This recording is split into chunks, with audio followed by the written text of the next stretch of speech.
Welcome back to The Explainer. Today we're diving straight into a fascinating, frankly kind of invisible psychological force.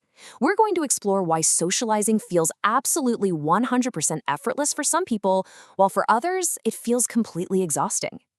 If you've ever felt like there's an invisible wall between you and the rest of the room, well, we are going to figure out exactly why that is. You know the type, right? Those people who can just stroll into a room full of strangers and leave an hour later with a phone full of inside jokes. Meanwhile, you might be surrounded by people and still feel completely unseen. Now, you might be wondering if something is wrong with you, but the research reveals something really surprising here. This is not the result of broken social skills. It's actually entirely a matter of internal psychology, and it's happening quietly long before anyone even says hello. So, the crucial point is, we usually assume friendship is built on witty banter, or maybe having the exact same obscure hobbies. But honestly, humans don't bond through words first. We bond through emotional safety. Connection isn't actually created by what you say, it's dictated by what your nervous system believes about your safety in that exact moment.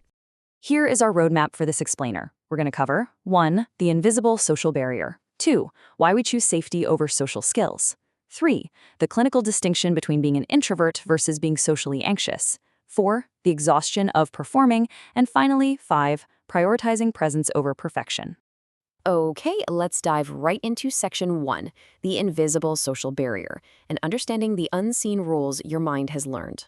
So, a lot of people who struggle in social settings actually learned early on that being their true, authentic selves came with consequences. Maybe it was just the subtle sting of a raised eyebrow or constantly being talked over. But that early adaptation directly impacts what psychologists call self-concept clarity. If you have low clarity, it doesn't mean you're lacking a personality. It just means you've learned to constantly adjust yourself, unconsciously asking, who should I be here? But here's the catch. Deep connection requires a defined self. When you're busy shapeshifting to fit the room, there's literally no solid foundation for someone else to connect with. And man, that leads to an incredibly exhausting inner dialogue. You start wondering, did I say too much? Did I say too little? Wait, was that totally awkward? Do they even actually want me here? When your nervous system is constantly scanning the room for subtle risks like that, it creates this split attention span. One part of your brain is desperately trying to connect with the person in front of you, but the other part, it's acting like an overzealous bodyguard. You literally cannot be fully present. Moving on to section 2, safety over social skills and exactly why fear makes you invisible. Faced with that kind of split attention, your mind is almost always going to choose safety and observation over actually participating. This leads to a state called hypervigilance. And, it's fascinating to realize this is actually an intelligent adaptation. It's not a defect at all. Your brain is doing exactly what it was designed to do, to protect you from past emotional consequences. But in a modern social setting, it feels incredibly stressful. It's exactly like being shoved onto a stage under a bright spotlight without ever being handed a script. And here is a really fascinating, quiet paradox.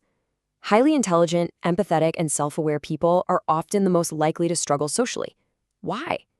Because awareness without safety turns into self-monitoring. You analyze yourself instead of just spontaneously expressing yourself. And that self-monitoring absolutely kills the spontaneity required for a natural flow in conversation. Think about the people you're most comfortable around. You probably barely think before you speak, right? That effortlessness is the feeling of safety. Which brings us to section 3, introvert or socially anxious. Let's decode the clinical distinction. Now, what's really interesting here is you might be asking yourself, is this just how I'm wired? Well, the clinical distinction is incredibly sharp. Introversion is a completely natural, healthy personality preference. You just prefer lower stimulation to recharge. Social anxiety disorder, on the other hand, is a treatable condition driven by distress. One is simply about how you get your energy back. The other is about an intense, persistent fear of judgment that actively interferes with your daily life. Let's walk through this dual lens because on the surface, the behaviors look exactly the same. We might both be avoiding the dance floor at a party, but for very different reasons. An introvert avoids it because it's just overstimulating. They prefer solitude. It's a genuine preference. The socially anxious person avoids it to escape a massive fear of negative evaluation. And while both people might feel drained afterward, the introvert is just naturally out of social battery, whereas the socially anxious person is emotionally exhausted from the constant self-criticism and masking. So, I really want you to ask yourself this critical question. Are you protecting your peace or are you avoiding your fear? Mislabeling true fear as, I'm just a quiet introvert, can actually be pretty dangerous. It delays proper therapeutic support, like cognitive behavioral therapy, which is highly effective at reducing that fear without trying to change your core personality. All right, section 4, the exhaustion of performing and the hidden costs of masking. When we operate out of fear, socializing literally becomes a mental sprint while everyone else is just taking a casual walk. This sprint involves the mechanics of self-silencing. You filter absolutely every thought, you wait for something incredibly insightful to say before opening your mouth, you completely remove the natural rhythm of conversation, the pauses, the half-formed ideas, just to remain perfectly polished. But this relentless performance totally dilutes your authentic presence. People might respect you because you're polite, sure, but they're never going to feel truly close to you because there's no real texture to connect with. And this brilliantly illustrates what psychologists call emotional gating, which is essentially how much of your internal world you let out for others to see. If you've learned that being open is unsafe, you keep your gate tightly closed. You hold yourself to this impossible standard, believing you have to be endlessly interesting, calm, and clever just to belong. But that severely limits your emotional resonance with others. At the end of the day, people just don't bond with perfection. Finally, section 5. Presence over perfection, and redefining how friendships actually form. Okay, so how do we actually fix this? The good news is, the work isn't to suddenly become the loudest or funniest person in the room. It means becoming a lot more permissive with yourself. We have to shatter a major myth first, the idea that friendships start with magical instant chemistry. The research is completely counterintuitive here.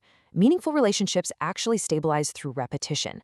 Proximity and frequency matter way more than initial chemistry. If you withdraw early because a first interaction felt slightly awkward, you are literally killing the bond before familiarity even has a chance to work its magic. Let's move to how this builds a completely paradigm-shifting strategy for connection. First, you've got to tolerate awkwardness. Awkwardness is neutral. It is not a danger signal.